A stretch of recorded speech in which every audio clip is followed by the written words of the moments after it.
People notice the minute they walk in the store, higher prices. It's reported that costs rose by a significant amount in July. That morning cup of Joe about to get more expensive. Coffee prices are surging. Global prices for raw coffee soared to record highs this week. A viewer, Lindsay Allen, sent me this photo showing a 9-ounce can of Folgers coffee for $9.11. Your morning coffee just turned into a luxury item.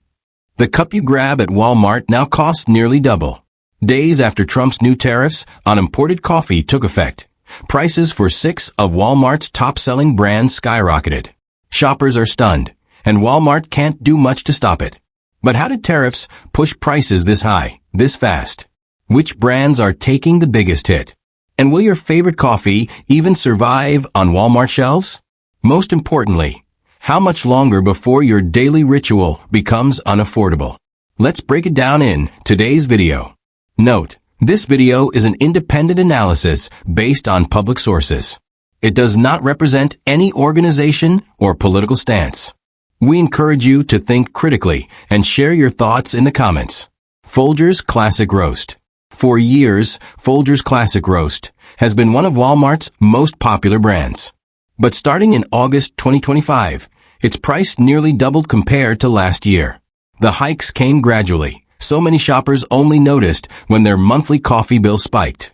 Reports show the real issue isn't U.S. production, it's imports. The Robusta and Arabica beans used in Folgers roast come from Central and South America. When new U.S. tariffs kicked in, every contract had to be renegotiated. Some suppliers now face tariffs up to 50%, driving raw material costs through the roof and leaving Walmart with no leverage to cut deals. Then came shipping costs. With fuel and insurance prices soaring, every container of beans cost thousands more to bring in.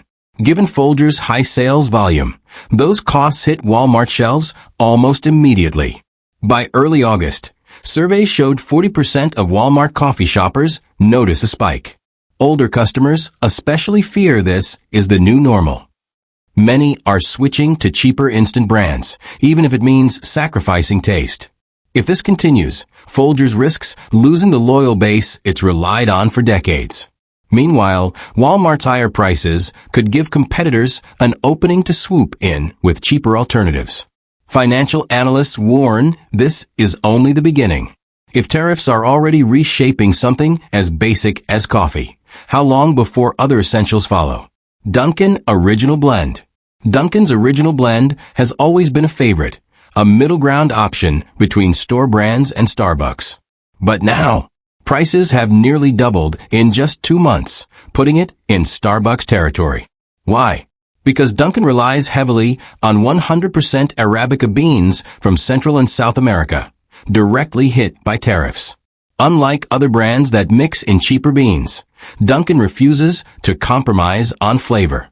That leaves them no choice but to raise prices. The result? Walmart shoppers are changing habits. Many now buy smaller bags or wait for sales.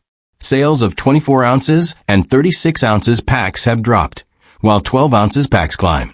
This shift opens the door for new competitors. Canadian and European brands are already moving in, pricing lower than Dunkin, but still offering premium Arabica. They're targeting the exact shoppers Dunkin is losing. Even more damaging, the price jump affects how people view Dunkin overall. At Walmart, the cost of a bag now makes some customers question why they shouldn't just buy Starbucks instead. That perception shift could hurt Dunkin's entire brand long-term. Now Dunkin faces a crossroads. Cut margins to stay competitive, or lean into a premium identity to justify higher prices. Either way, the balance that once made it a household favorite is fading fast. And this goes beyond one brand. If mid-range options like Dunkin are now creeping into premium territory, the whole coffee market is changing. Soon, price alone won't decide what people buy. It'll be about brand loyalty and identity. This isn't just a temporary price bump. It's a turning point that could change how Americans buy and drink coffee for years to come. Cafe Bustelo. When even the boldest coffee on the shelf starts slipping from people's hands, you know something bigger is brewing. Among the coffees hit hardest at Walmart, Cafe Bustelo stands out. Known for its deep roots in the Latino community and its strong, rich flavor, this isn't your average cup like Folgers or Great Value. But that same signature taste has made Bustelo especially vulnerable to new tariffs.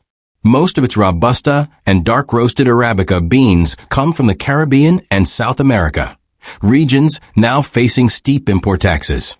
For a brand built on strength, swapping cheaper beans would mean losing its soul. That leaves them little choice but to pass rising costs straight to customers. In areas where Bustelo is most loved, prices have surged nearly 85% in just a few months. Shoppers who once grabbed bulk packs are scaling back to single cans or waiting for discounts. Even loyal fans are rethinking purchases, a warning sign no brand can ignore. And this isn't just about price tags. For many in the Latino community, Bustelo is part of daily life. On social media and forums, the price spike is sparking frustration, seen as an attack on tradition as much as on wallets. That pressure creates a ripple effect far beyond the coffee aisle. Walmart now faces a tough call. Keep Bustelo on shelves at thinner margins or cut back and risk backlash. Meanwhile, competitors from Colombia, Brazil, and Europe are moving in with slightly lower prices and promises of authenticity. If trends continue, Bustelo could lose its spot as the go-to Latin coffee in the U.S. Tariffs don't just raise prices, they test loyalty. Once shoppers cross that pain threshold, habits built over decades can crumble in months. For many, if Bustelo vanishes or gets replaced, it won't just be a lost brand. It will feel like a cultural loss. Maxwell House. For generations, Maxwell House was everyday America's coffee. Good to the last drop. But now, it's caught in the tariff storm. Faced with soaring costs, Walmart has raised prices sharply. A large can now cost nearly double what it did a year ago. And unlike niche brands, Maxwell House serves everyone, so the impact is massive. The brand's advantage was always scale, buying beans in bulk at low rates. But tariffs forced new contracts for beans from South America and Africa, driving costs up. Premium brands can pass costs along to loyal fans. Maxwell House's price-sensitive shoppers, however, are quick to switch.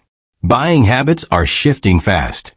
Instead of value-size cans, shoppers are grabbing smaller packs or waiting for sales. That kills steady revenue while raising shipping and packaging costs per unit. Some Walmart stores are even reporting excess stock. A sign customers are hesitating. Cheaper labels, including Walmart's own, are stepping in, while international brands with lower import costs are undercutting prices. Once customers switch and accept a new flavor, many won't return. Now Maxwell House faces a dilemma: cut quality to lower costs, or raise prices to protect it. Both paths are risky. With no sign of tariffs easing, the brand must decide what to protect, its reputation or its market share. For families, the question is bigger than just coffee. If even Maxwell House is too expensive, what's next? Each receipt may be the answer in the months ahead. Starbucks. Starbucks isn't just coffee. It's a daily ritual, a little luxury millions treat themselves to every morning. But when new tariffs drove up the cost of importing premium Arabica beans from South America and East Africa, the impact didn't stop at Starbucks cafes. It spilled over to Walmart shelves too, where their packaged coffee is sold. Unlike budget brands, Starbucks sits in the premium market, where customers are usually less sensitive to price hikes. But when costs jump 40 to 80% in under a year, even loyal fans hesitate. At Walmart, a bag of Pike Place or breakfast blend can now cost as much or more than a meal at a casual restaurant. The reason Starbucks feels the squeeze more than others is simple. They refuse to compromise on bean quality or roasting standards. They can't just switch to cheaper beans without losing the flavor that defines the brand. That no-compromise model makes them especially vulnerable when costs spike. Shoppers are already changing habits. Instead of grabbing their usual 1-pound bag, many are buying smaller packs or waiting for promotions. This shift lowers the average sale per customer while raising storage and transport costs per pound, pushing prices even higher. Meanwhile, rivals like Peet's Coffee and Lavazza are luring shoppers with lower prices and good enough taste. For Starbucks, this is dangerous territory. They can't simply launch a cheaper line without damaging their premium image, yet maintaining quality risks, turning their coffee into a luxury purchase only for special occasions. So Starbucks faces a tough choice. Stay true to its identity and risk shrinking its market share, or find a creative way to adapt in an era of unstable costs and tariffs. What's clear is that consumers feel the impact most directly, right in the coffee they bring home. From Folgers to Starbucks, one lesson stands out. Tariffs don't just hit luxury imports. They shape everyday choices. When prices climb, every purchase becomes a careful balance between taste, loyalty, and budget. And as brands struggle to adapt, shoppers are left asking, is this just temporary pain or the new normal? This was just the beginning. Hit that subscribe button and buckle up. Digital Garage has so much more in store.